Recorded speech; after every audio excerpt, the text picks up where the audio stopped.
Obrigado. Bom dia a todos.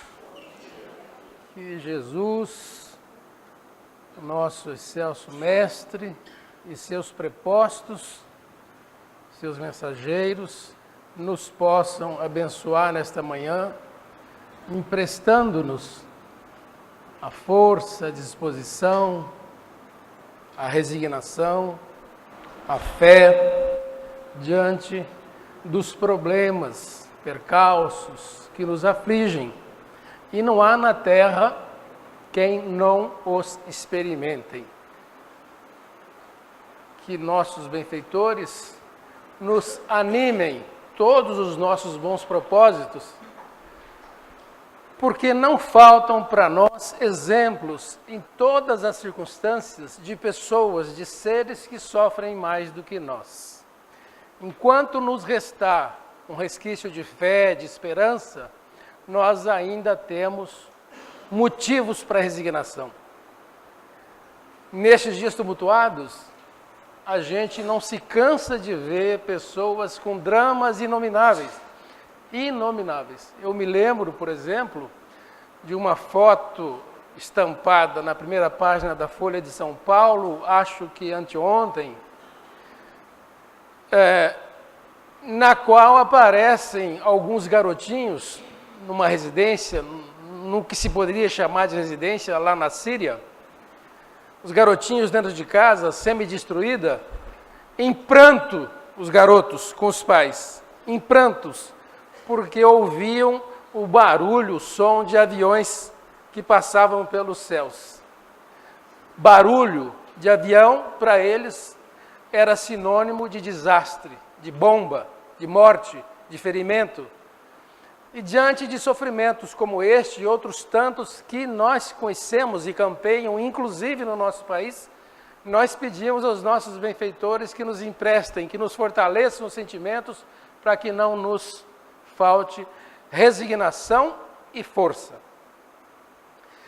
E eu trouxe para a nossa reflexão, para esta manhã, um tema alusivo, de certo modo, a essa data que nós acabamos de comemorar agora, recentemente, o dia 12 de outubro, dia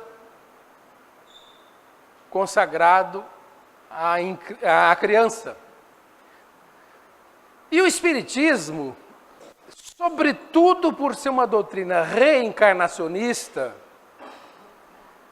e é demais, por entender que a vida na Terra tem um fundamento precípio, fundamental, que é o da melhoria, do crescimento, da maturidade, do desenvolvimento, do aperfeiçoamento das criaturas, o Espiritismo, portanto, em sendo reencarnacionista e diante desta visão acerca do significado da nossa vida, tinha que conceder e concede uma importância muito grande à infância na Terra. Jesus, mesmo conforme narram os evangelhos, em várias ocasiões se deteve nesta avaliação. Sobretudo naquela cena emblemática em que ele pede para que seus apóstolos deixassem que as crianças viessem até ele, quando eles, os apóstolos, aflitos e pressurosos, queriam impedir que elas se acercassem dele. E o Espiritismo valoriza muito e entende que esta é uma fase na vida terrena de fundamental importância para os propósitos da nossa experiência, para os propósitos da nossa vivência.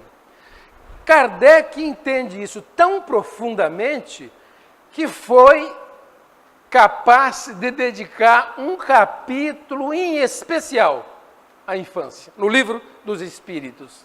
Conforme nós sabemos, Kardec, ao escrever o livro dos Espíritos, a primeira obra espírita, a primeira obra do Pentateuco, digamos assim, ele a dividiu, essa obra, o Livro dos Espíritos, em 4 grandes livros, como ele próprio chama, livro 1, 2, 3 e 4.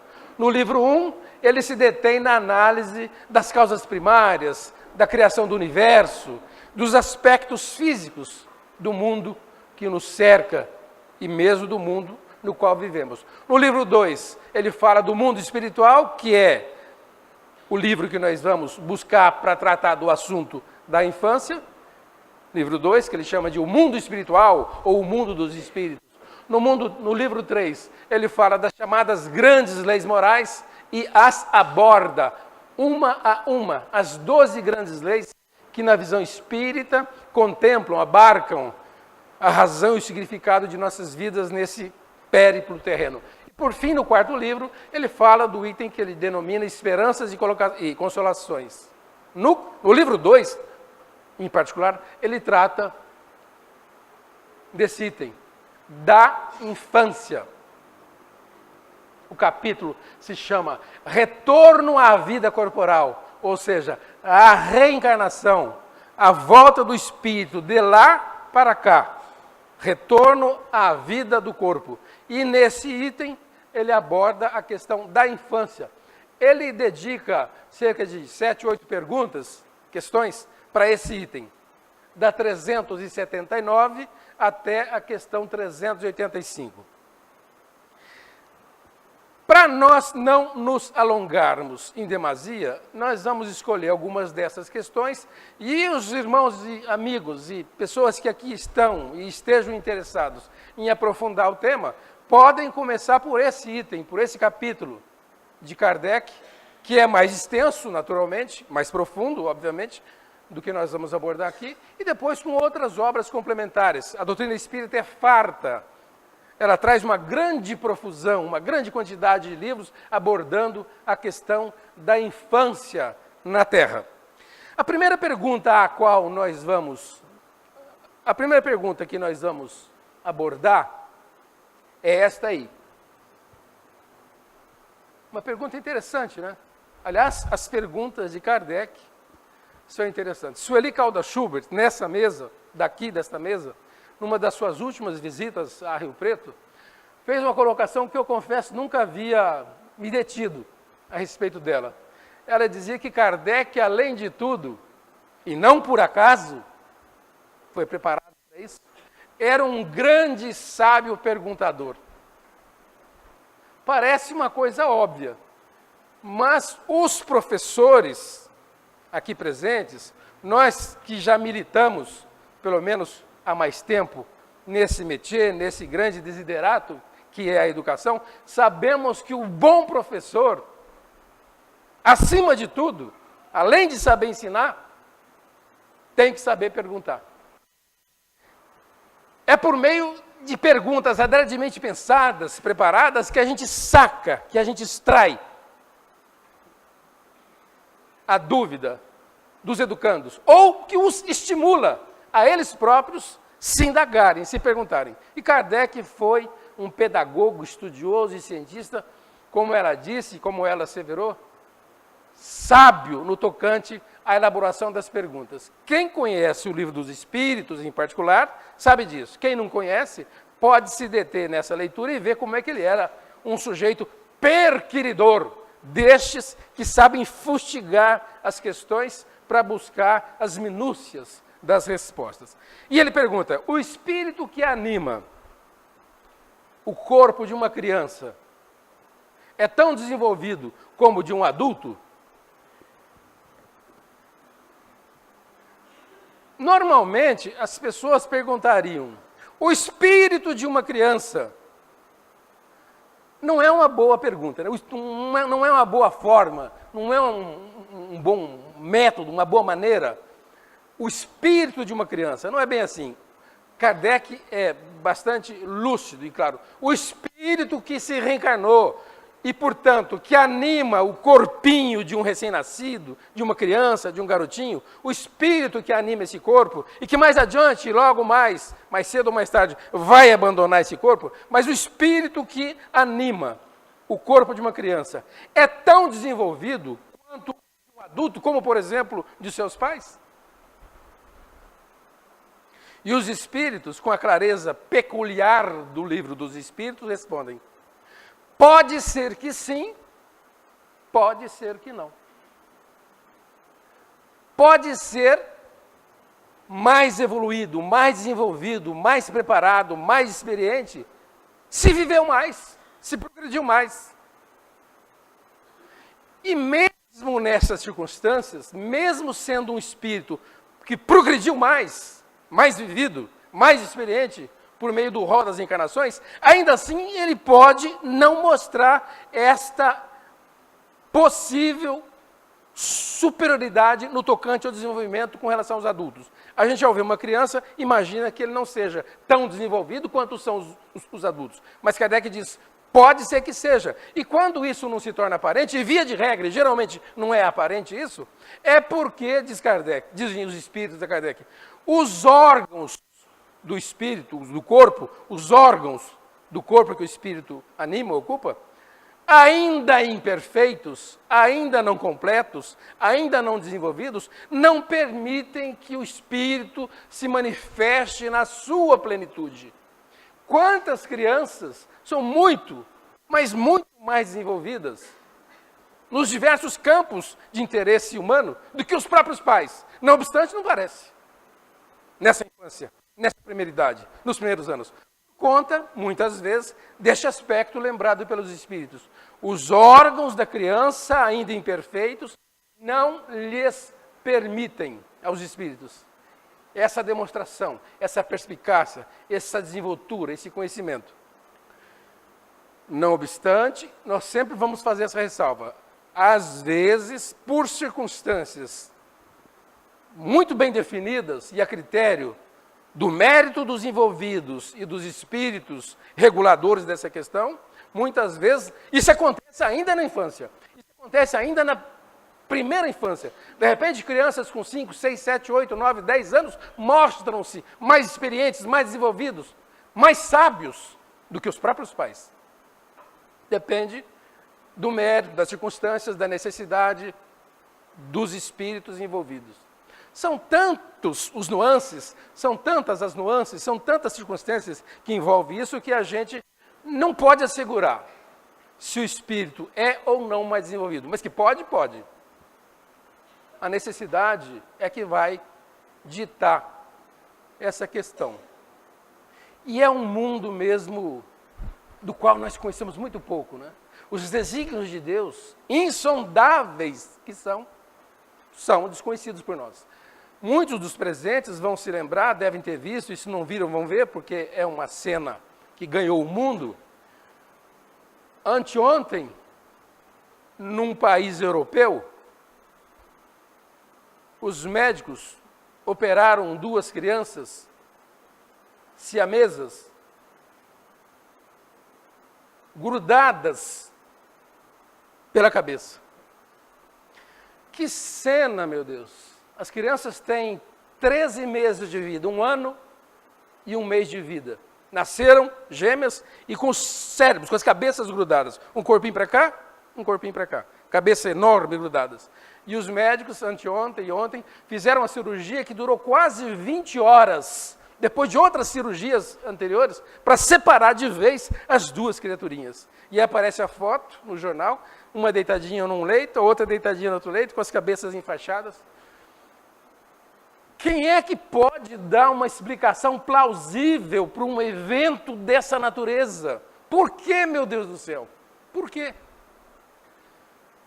Só a reencarnação. Só a reencarnação. Ou falha, ou descuido da engenharia divina, o que é inconcebível. Os médicos temem pela vida deles, porque, via de regra, esse tipo de cirurgia leva à desencarnação, quando não, há uma afetação muito séria, há um comprometimento muito sério do cérebro das crianças. Por isso eu confesso que o Espiritismo nos fala e a gente entende. Os desígnios de Deus são insondáveis. Insondáveis são, por exemplo, esse fato de muitas vezes um espiritinho de 2, 3, 4, 5 anos serem mais desenvolvidos do que o dos próprios pais. Basta ter vivido mais, de acordo com o rol e as possibilidades das vidas sucessivas. As crianças que nascem hoje, os garotinhos de hoje, de 1 ano, 2, 3, 4, 5 ou mais, de repente nos passam a falsa ideia de que são mais inteligentes ou mais desenvolvidos do que os adultos. Não necessariamente. Possivelmente, são espíritos que recebem estímulos continuados, diários, dentro de casa, na escola e na sociedade. E diante desses estímulos, desenvolvem-se mais rapidamente. Há o vício, o erro de acreditar que, por exemplo, essas crianças são mais inteligentes. Não, são mais experientes, são mais preparados, são mais desenvoltos, em face da história pregressa e dos estímulos que recebem nessa vida. E isso é que tem que acontecer na visão espírita. O espiritismo é uma doutrina progressiva, segundo a qual os espíritos nascem para progredir, para melhorar, para crescer, para desenvolver infinitamente. Então é natural que isso ocorra. Diante desse mundo, tecnologicamente, e em todos os de interesse humano mais envolvidos, é natural que essas crianças progridam junto. Por exemplo, as pessoas temos a tendência a imaginar que se fizéssemos um teste de inteligência com um garoto americano e com um garoto brasileiro, se o teste de inteligência dele lá nos Estados Unidos acusar 130, um QI de 130, sei lá que unidade, como é que é, e fizer a mesma experiência com uma criança nossa e acusar 100, a tendência é, não, com 130 é mais inteligente que 100. Não necessariamente. Depende das circunstâncias, do meio de vida, da influência da família, da sociedade, do país, das circunstâncias que cercaram o crescimento, o desenvolvimento da escola. Não é necessariamente mais inteligente, mas necessariamente mais desenvolvido, mais preparado em face desse estímulo. E é assim, é natural que seja assim. Os espíritos nascem para progredirem. No nosso tempo, dada a nossa necessidade, dadas as condições próprias para o desenvolvimento nosso, muitos de nós aqui presentes, que nascemos na década de 40, 50, tivemos uma infância com muito pouco estímulo, diferentemente dos estímulos das crianças de hoje.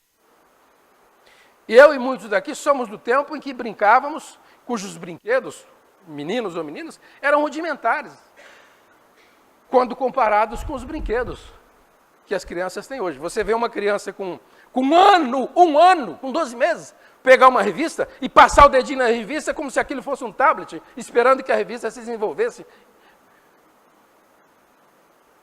Essa criança é um prodígio? Não é um prodígio.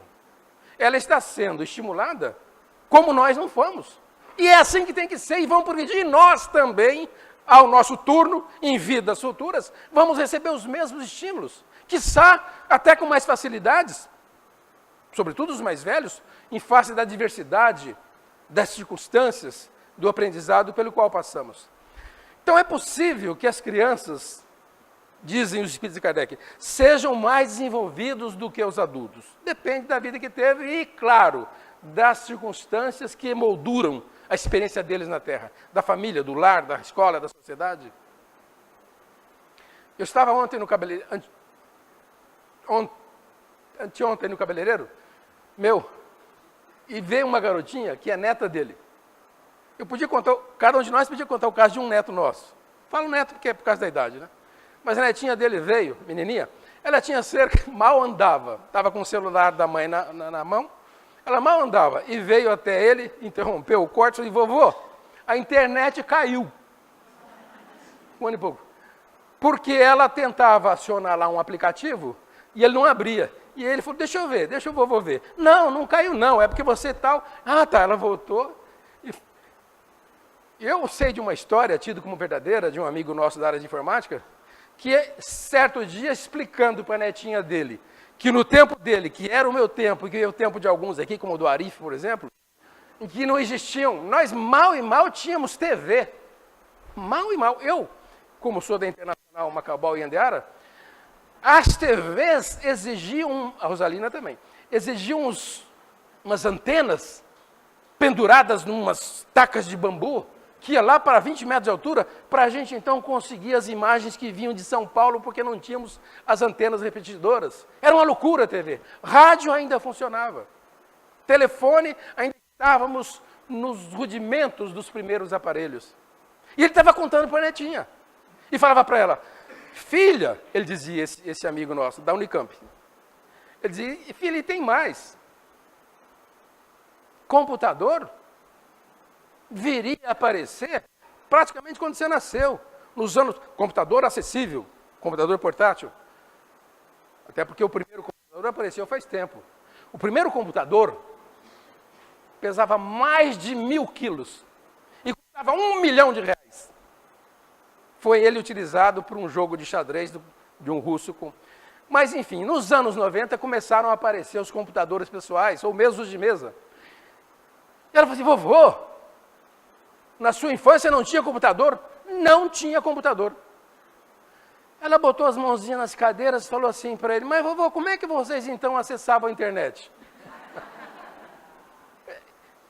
É isso, é o estímulo. E esses capetinhas vão desencarnar e crescer e vão progredir, e na visão espírita progredir sempre sem cessar. Esse é o pensamento de Kardec.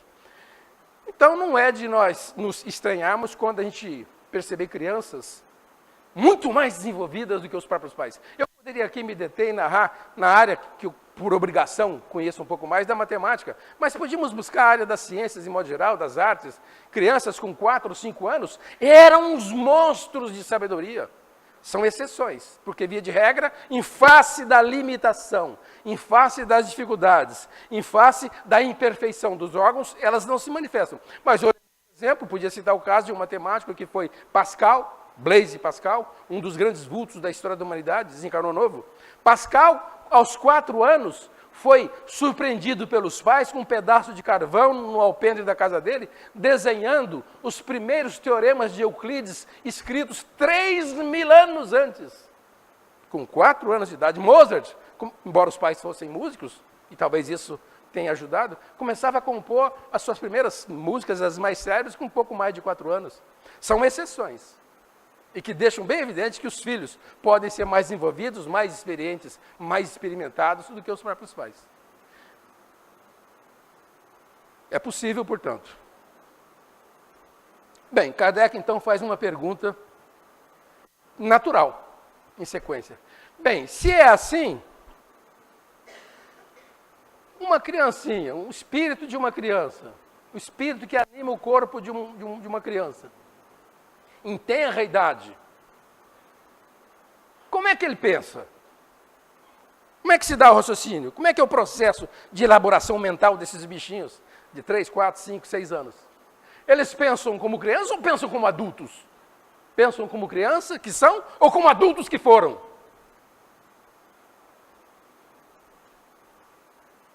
E os espíritos respondem, pensam como criança.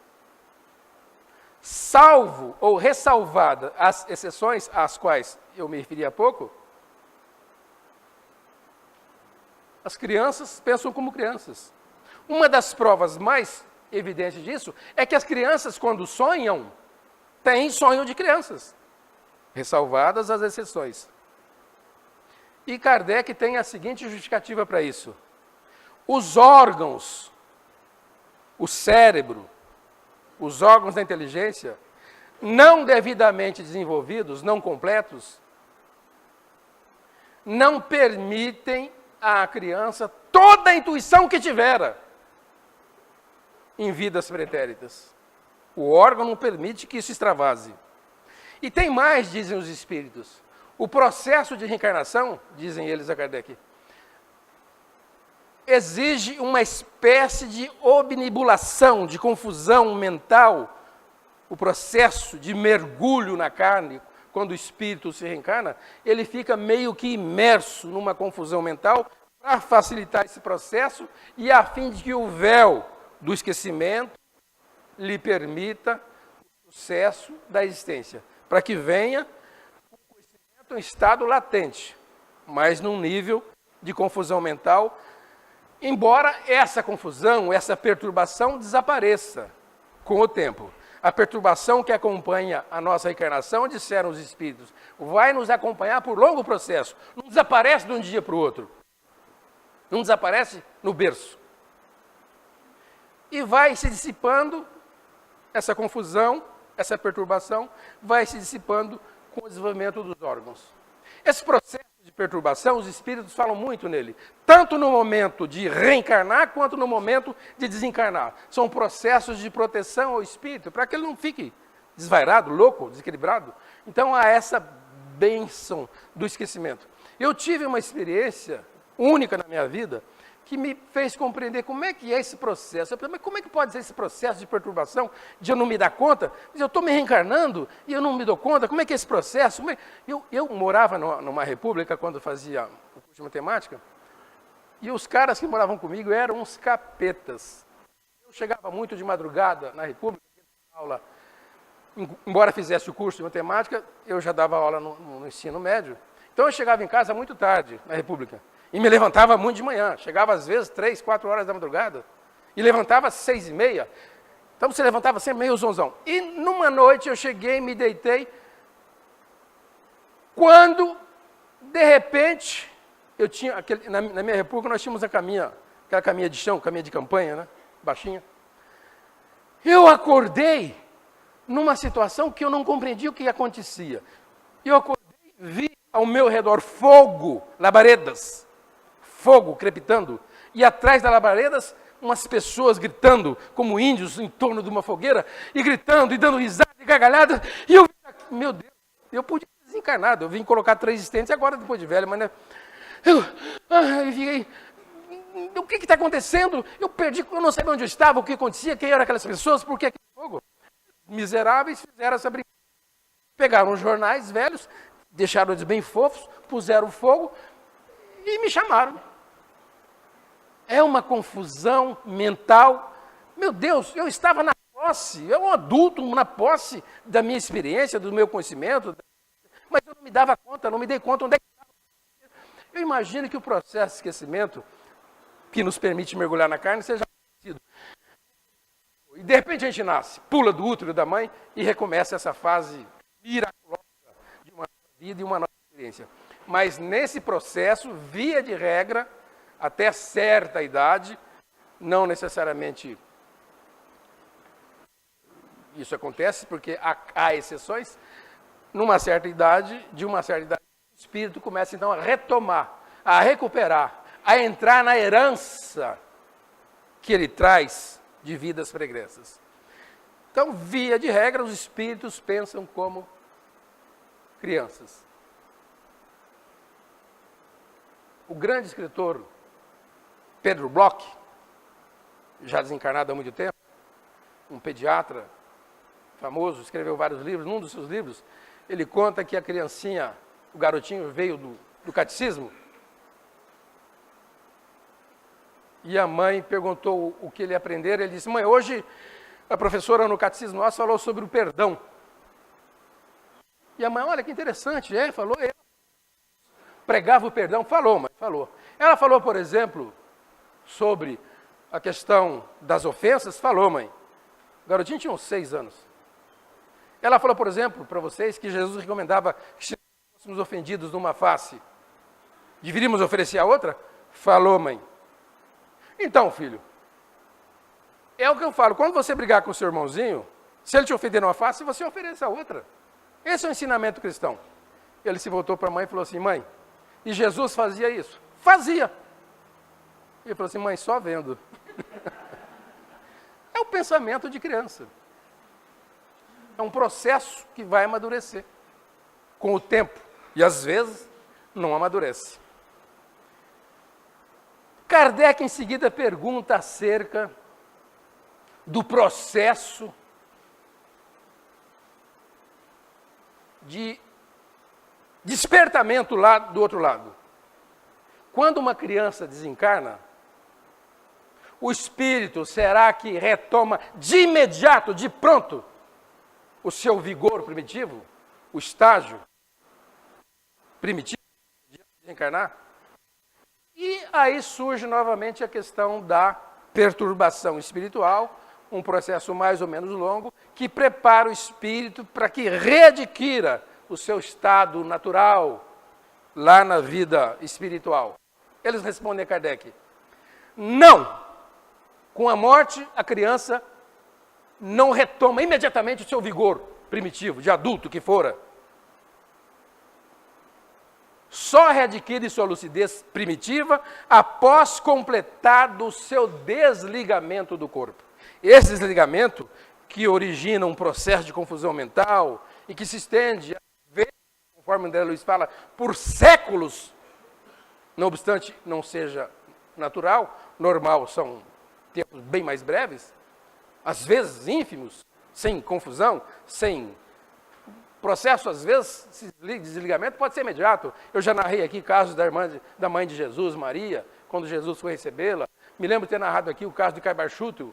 Alguns companheiros nossos, lá do nosso centro, foi ao enterro do corpo de Caibar Schutel. Caibar Schutel, quando desencarnou lá em Matão, no centro espírita Amantes da Pobreza, o corpo dele estava sendo velado numa sala no centro, e o espírito, ele, Caibar Schutel, estava numa sala contígua, uma sala vizinha, dando comunicação. Zero de perturbação. Lucidez primitiva, instantânea. Mas isso é para quem é espírito, já num estágio evolutivo relativamente superior ao nosso. Espíritos completamente desapegados da matéria, dos gostos e interesses, dos remorsos, das vidas, dos problemas, das aflições que nós temos. Os espíritos alheios a esses males, isentos desses males, têm um despertamento completo.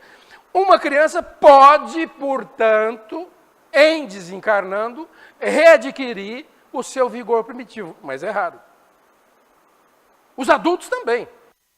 Os adultos, mesmo quando nós nos desencarnamos numa idade mais adulta, a gente não vai readquirir. Isso é para espírito que tem mérito, que tem esse desapego da matéria. Eu me lembro de Chico, de todos nós aqui já ouvimos de alguma forma contar, Chico contar que Emmanuel, o grande Emmanuel, mentor, tutor espiritual dele, costumava aparecer às pessoas de acordo com o seu interesse, ora como o senador que fora, lá no tempo de Jesus, o corpo somático, o corpo físico, lembrando aquela figura, ora aparecia com o corpo somático, com o corpo físico do jesuíta que ele tinha sido na última existência. Os espíritos que podem e têm condição, detendo a técnica de manipulação dos fluidos que compõem o perispírito. O perispírito é maleável, sabe-se que os espíritos, com técnica, com conhecimento, podem modificá-lo para o bem ou para o mal. Então, se tiver essa maturidade, ele pode readquirir não só a compreensão física, como inclusive retomar o seu vigor mental, espiritual, primitivo. Com relação a essa coisa do perispírito, porque nós sabemos que temos 3 corpos. Na verdade, temos 2 corpos. Nós, o espírito, o eu, tenho 2 corpos, né? Esse físico, composto da série estequiogenética de carbono, ferro, zinco, os minérios que vão voltar a ser pó, e o outro corpo que dá sustentação a esse e que me permite ligar a esse, chamado perispírito. O perispírito é composto de uma matéria fluídica, segundo Kardec, que tem as características do mundo onde ele habita. E os espíritos, bons ou maus, mas que detêm técnica suficiente, podem manipular esse espírito, assumir formas, inclusive, licantrópicas, como diz André Luiz num dos seus livros, formas de animais, ou formas angelicais, mesmo sendo espíritos doentes. Um espírito, se quiser enganar um incauto qualquer numa sessão mediúnica, um espírito mau, pode muito bem assumir a figura física de um corpo angelical, mas não é capaz de modificar os sentimentos morais, o linguajar, a fala. Daí o grande risco das sessões mediúnicas, se a pessoa não detiver os princípios, o conhecimento da moral cristã, para identificar que aquele corpo é de um espírito atrasado. Eu me lembro, quando eu era garoto, bem meados do século passado, nós morávamos no sítio e meu pai frequentava, a Rosalina se lembra bem disso, a família nossa. Do sítio, meu pai e minha mãe frequentavam um centro espírita em Macaubal, a 9 quilômetros de estrada, de terra, a cavalo. Meu pai ia a cavalo, num cavalo, minha mãe ia no outro cavalo, minha mãe levava a Ilta, Iris, minha irmã, meu pai me levava na cabeça do arreio, porque eu era miúdo. Mas eu me lembro do sacrifício que isso tinha, com chuva. Mas eu me lembro de certa feita, meu pai ter contado um episódio, eu não estava esse dia. Quando ele foi atravessar um rio nas cercanias da nossa casa, da Ponte Nova, quando meu pai foi chegar à porteira para abrir com o cavalo, com o animal, o cavalo se negava a chegar, e meu pai, preocupado com a sessão mediúnica, que era dia de trabalho em Macaubal, ele tentou levar o cavalo adiante, o cavalo refugou e o derrubou meu pai. Meu pai caiu, estava chovendo, sujou, voltou para a nossa casa, ainda era relativamente perto, trocou de roupa, pegou o cavalo e foi ao centro. Chegando ao centro, atrasado, a sessão já tinha começado, pediu licença, quietinho e se sentou. Quando ele se sentou, por meio de um médium que fazia parte do grupo, levantou a voz e disse assim: conseguiu, hein, seu miserável? Eu fiz de tudo para que você não viesse. Inclusive eu o derrubei. Mas não vai ficar assim. E eu tenho novas chances. E meu pai então percebeu que aquele espírito é quem havia assumido alguma forma, de algum meio, de algum jeito, de alguma maneira, tinha assustado o cavalo, o animal. Os animais podem ter percepção do mundo espiritual. O animal se assustou e derrubou. Então há essa possibilidade do espírito, que não é o caso de nós estudarmos aqui, mas o fato é que com a morte da criança, o espírito nem sempre recupera o vigor primitivo. Depende de várias circunstâncias, notadamente aquelas ligadas à condição moral do espírito. Aqui uma questão interessantíssima. Em considerando que os espiritinhos, as criancinhas, podem ser mais desenvolvidas, bem mais desenvolvidas, não só do que os pais, do que a própria sociedade e o meio onde vivem, eles não se sentem meio que constrangidos, mergulhados num corpo cuja imperfeição lhes tolhe, lhes apeia, lhes impede a manifestação? Ah, não tenha dúvida. Os espíritos vão dizer aqui que não constrange, mas abrem exceção para casos que todos nós conhecemos. Eu me lembro, por exemplo, podia citar casos, cada um de nós aqui, de vultos da história de Isaac Newton. Isaac Newton, como se sabe, é tido como um dos maiores cientistas da história de toda a humanidade, desde os princípios da ciência, desde as ciências rudimentares até hoje. Foi um monstro. Todas as ciências, de uma forma ou de outra, em todas as áreas e campos de conhecimento, dependem de grande parte dos descobrimentos desse monstro que foi Isaac Newton. Mas Isaac Newton nunca era um conhecedor tão profundo. Eu costumo dizer, como o Espiritismo nos ensina, não era desse mundo, era um espírito que não era desse mundo, e não era mesmo desse mundo, veio aqui certamente por missão divina, para dar um impulso, para impulsionar a nossa ciência, o conhecimento, o crescimento, como explica o Espiritismo, da sociedade terrena. Ele é o descobridor da lei da gravidade, das leis que a física incorporou por séculos, até a chegada do outro... Quem mesmo? Depois do Isaac Newton, as leis dele foram superadas na hora do... Einstein, principalmente Einstein. Mas Isaac Newton, por muitos anos, séculos, a teoria dele vingou e ajudou a humanidade em descobertas extraordinárias. Aliás, o Einstein, eu li isso, o Einstein falando, que ele considera Isaac Newton a criatura cujos ombros sustentaram o conhecimento científico por milênios. Foi um monstro. Isaac Newton não cabia dentro de si, era um espírito perturbadíssimo. Nos estados de maluquice dele, ele corria contra as paredes, se chocava, arrebentava a cabeça nas paredes, era internado nos mosteiros, aí voltava, melhorava. Eu tive um colega, que o Arif conhece, a Rodrigues conhece, muitos aqui conhecem, é um colega admirável, inteligentíssimo, estudou comigo na minha área de matemática, foi uma criatura que me ajudou muito, um monstro de inteligência.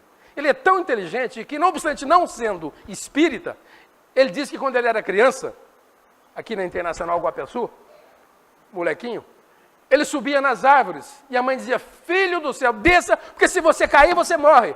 Ele dizia: qual o problema? Nasce outra vez. Isso não era espírita, esse bicho? Olha que coisa. Que capacidade. E outras coisas. Mas ele, o que eu ia contar dele mesmo? Ele era inteligentíssimo. Ele é um sujeito que não cabe no corpo dele. Se os senhores, se nós todos lembrarmos da história, a gente lembra de Van Gogh. Van Gogh, um certo dia, num lance de loucura, cortou a orelha, separou, pá, arrancou a orelha fora. Muitos se suicidam. A angústia, a aflição de não caber no próprio corpo, de querer ir adiante, mas falta um instrumento. É como um pianista, é como um expertise em qualquer área. Não funciona, o piano está desafinado, está quebrado, o violão está sem corda. A pessoa se mata. Casos extremos.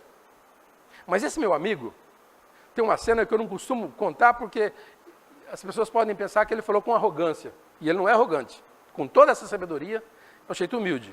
É claro, naturalmente uma pessoa incisiva, assertiva, mas um dia, numa reunião com colegas, professores, coordenadores dos cursos onde nós atuávamos, ele bateu na mesa e falou assim: não é possível, ninguém me entende.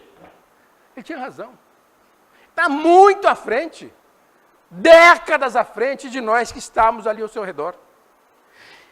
E essa aflição, às vezes, pode perturbar as pessoas. Agora, não é o que acontece. Os espíritos são sábios. Olha como é que eles dizem. Não. O espírito, necessariamente, não sofre o constrangimento imposto pela imperfeição dos órgãos, mesmo tendo sido uma figura, um ícone de uma ciência, de uma arte qualquer. Esse estado, o estado da infância, representa uma necessidade natural. É um tempo de repouso para o espírito. Esse processo, tirados os casos excepcionais, via de regra, essas crianças não entram nesses processos convulsivos de constrangimento, existe, mas são raros. O espírito está defendido dessa dificuldade. É um estado que representa um momento de repouso para o espírito. Depois, conforme ele for crescendo, adquirindo conhecimento, o seu estado primitivo remonta e ele então passa a ser a criatura que foi. Eu conheço cientistas que se suicidaram com 95 anos de idade. 95 anos de idade. Que aflição viver um homem desse, né? Bom, mas Kardec vai adiante, para a gente encerrar. Qual é que seria a necessidade de o espírito passar por esse estado da infância? Por quê? Segundo os espíritos superiores, nos mundos adiantados, esse período da infância, nos mundos mais adiantados, é menor. O período dedicado à infância é mais curto. Aqui na Terra, nós sabemos que a infância vai desde o nascimento até 10 anos, 9, 10, 11, dependendo da criança, do jovem, até mais. E por que o espírito tem? Qual é a utilidade?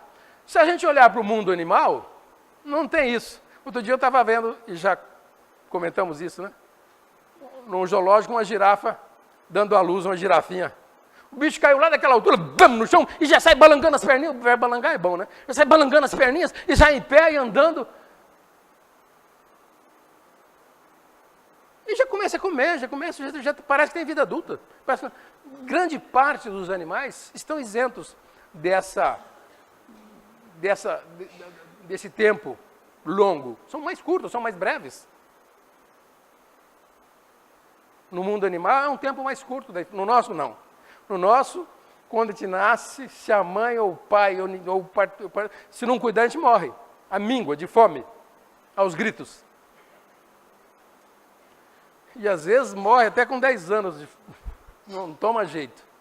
Os espíritos, dizem eles, os espíritos instrutores dizem a Kardec, essas criaturinhas, quando entram no corpo carnal, quando reencarnam, eles só o fazem para se aperfeiçoar. Nós nascemos para nos aperfeiçoar, para a nossa melhoria espiritual. Nesse período chamado de infância, dizem os espíritos de Kardec, as criaturinhas são mais brandas, mais meigas, suscetíveis à influência dos pais, dos professores, da sociedade, dos educadores, das pessoas incumbidas de educá-las. Nesse período, eles são mais suscetíveis, mais disponíveis, mais prontos, aceitam, é regra, com exceção, mas é regra, com mais facilidade a orientação que recebem dos adultos. Olha essa frase de baixo. Essa fase, a chamada infância, na visão espírita, é sobretudo importante porque é nessa fase, é durante a infância, que se reformam os caracteres, que se reforma o caráter desses bichinhos que vêm do mundo espiritual, não se sabe como. É nessa fase que os pais, os educadores, os responsáveis pela educação, podem reprimir maus pendores e estimular os bons pendores. Aliás, nessa fase nós temos um papel crucial. E a respeito dela, diz Santo Agostinho no Evangelho dos Espíritos, nós vamos ter que responder. Nós vamos ter que prestar conta de como nós agimos diante desses bichinhos que nascem nos nossos lares, seja como filhos, netos, Enfim, pessoas pelas quais temos alguma responsabilidade. Daí a Espiritismo lembra a importância de se educar a criança, não só para essa vida, em face da reencarnação, para as vidas futuras também. Quando a gente vê uma criança meiga, dócil, educadíssima, isso não é necessariamente do berço, é também do berço, mas vem também de vidas pretéritas, não tenha dúvida. Tanto que você vê, no mesmo lar, na mesma casa, duas crianças, uma meiga dócil, um encanto de criatura aos 7, 8 anos, e o irmãozinho, um capeta. Então, a mesma criação. Eu gosto de citar o exemplo meu, da minha filha mais velha, a nossa neta mais velha, Catarina, é uma meiguice, um doce, uma figura dessas que parecem ter uma experiência muito maior do que de todos nós. Meiga, educadíssima, incapaz de se dirigir a alguém sem falar muito obrigado, por favor. É um espiritinho evoluído. O irmão é um capeta. Vai melhorar, porque os pais são rígidos. Os pais procuram reprimir os maus caracteres, os maus pendores. Ou pelo menos a gente pede a Deus que consiga, porque não necessariamente, dependendo do espírito, da dureza de caráter, o espírito pode não se emendar. Via de regra se emenda, mas pode não se emendar.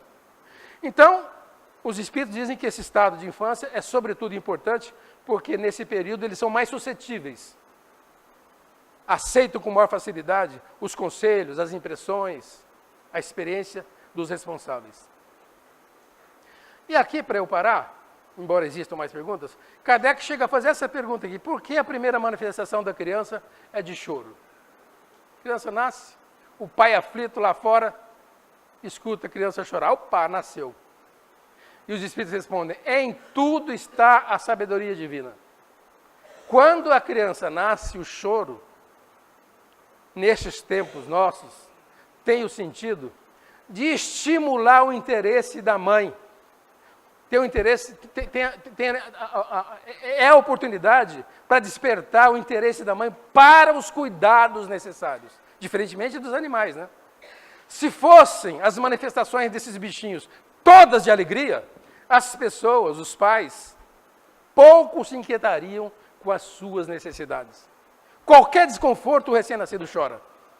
Dorzinha de barriga, fome, mal-estar, calor. Se ao nascer não fosse essa manifestação de choro, nós não seríamos provocados, dizem os Espíritos, como deveríamos ser, para nos envolver com a necessidade do bichinho. Agora, tem a explicação biológica. A explicação biológica, dizem, e é aceitável, é evidente, que se dá para que o choro, para que a criança tenha os seus pulmões, a respiração, a circulação sanguínea, a anatomia, de um modo geral, adaptada ao novo mundinho que ele vem. Daquela bolsa, com o seu líquido ali, onde ele tem tudo suprido, oxigênio, alimento, para se adaptar, onde o pulmão vai começar a se insuflar, o coração bater no outro ritmo, a circulação sanguínea noutra forma. Tem essa explicação biológica, mas, sobretudo, a explicação espiritual deve ser considerada. Eu vou parar aqui e vou só dizer o seguinte: para os que quiserem ler, quiserem adiantar, por exemplo, uma pergunta muito interessante. Por que será que acontece com o tempo, à medida que a criança vai crescendo, essa mudança de caráter? Numa certa idade, 10, 11, 12, 13, 14, 15, 16 anos, em especial quando ele sai da adolescência, essa mudança de caráter desses bichinhos, desses nossos filhos, dessas alminhas que nós criamos com tanto desvelo, por que será que se modificam os caracteres desses bichinhos? O que será que acontece? Kardec explica, eu não vou me deter, mas só vou narrar algumas frases. São frases, são brincadeiras. Brincadeiras. Mas mesmo brincadeiras, elas se prestam a fazer a gente raciocinar. Essa frase que eu vou ler aqui agora é de um francês, de um poeta francês, e é profundamente verdadeira. É para a gente refletir. Acho que o pessoal lá de trás não lê, né? Deixa eu... Esse francês diz assim: os filhos, os nossos filhos, tornam-se para nós, para os pais, de acordo com a educação que eles recebem em casa, uma recompensa ou um castigo. É verdade. De acordo com a educação que a gente disponibilizar para os nossos filhos, mais tarde eles vão se mostrar como uma recompensa ou um castigo. Evidentemente que toda regra tem exceção, mas a regra, digamos, de modo geral é essa. Depende muito do berço, da educação que os filhos têm em casa, e em função dessa educação, a gente pode ser recompensado ou punido. É regra, mas tem exceção. De repente o espírito vem com uma soberba, uma inquietação, com necessidades, com a sua idiosincrasia de vidas passadas, e é um espírito, se não irrecuperável, um espírito muito difícil. Por mais desvelo que os pais tenham, esse bichinho vai ser um castigo para os pais. Mas faz parte da reencarnação, faz parte das necessidades nossas atávicas de recuperação, de aprendizado. Olha essa outra frase devido a Oscar Wilde. Oscar Wilde foi um dramaturgo inteligentíssimo, competentíssimo, que viveu na Inglaterra, sofreu muito, era homossexual, mas ele era de uma sensibilidade extraordinária. Ele tem uma frase que não está aqui, para vocês sentirem como é que esse jeito era um bandidão. Ele falava assim, ele era um grande pensador, tem livros admiráveis. Ele falava assim, os homens têm um pensamento meio maluco, querem sempre ser o primeiro homem da mulher. As mulheres são mais inteligentes, querem ser a última. Os homens querem ser o primeiro homem da mulher, querem ser o primeiro. As mulheres são mais sábias, mais sutis, querem ser a última. Olha que danado, alma feminina, né? Mas olha essa frase dele. No início, os filhos amam os pais, depois passam a julgar os pais e, daí por diante, raramente ou quase nunca os perdoam. Gente, que frase dura, hein? No início, os filhos amam, idolatram os pais. Mais adiante, passam a julgá-los.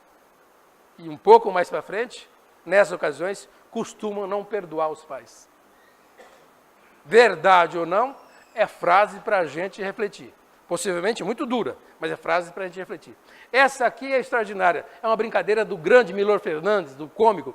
Metade da vida da gente foi estragada pelos nossos pais. A outra metade estragada pelos nossos filhos. A vida nossa está uma droga. O que os nossos pais não estragaram, os filhos estragam. Claro que ele está brincando. Isso só nos faz pensar o seguinte, que a vida na Terra, a missão da paternidade, é uma missão muito séria, cheia de compromissos e de desafios. É isso que ele quer dizer. E por fim, Gore Vidal, o político americano, nunca tenha filhos, se puder, tenha só netos. Gente, que Deus nos abençoe, muito obrigado. Obrigado. Obrigado.